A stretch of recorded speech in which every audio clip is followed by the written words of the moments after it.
আমি স্নেহাশ্রী বলছি, আর আপনারা এই মুহূর্তে দেখছেন বাস্তব নিউজ। দেখুন সেই এক্সক্লুসিভ খবর শুধুমাত্র বাস্তব নিউজের পর্দায়।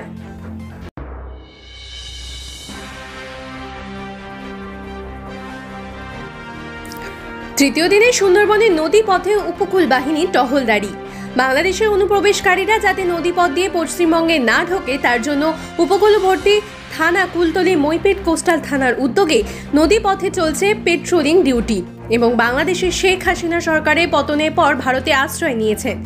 ভারত সরকার ইতিমধ্যেই সতর্ক। উপকূলীয়বর্তী সমস্ত থানাকে নির্দেশ দেওয়া হয়েছে ওরা নিরাপত্তা বজায় রাখার জন্য। সেই মতো কুলতলি মইপেট পাথর প্রতিমা জিপ্লট কাকদ্বীপ ফেজারগঞ্জ সহ একাধিক এলাকায় চলছে টহলদারি। আর আপনারা সেই ছবি সরাসরি দেখছেন শুধুমাত্র বাস্তব নিউজের পর্দা।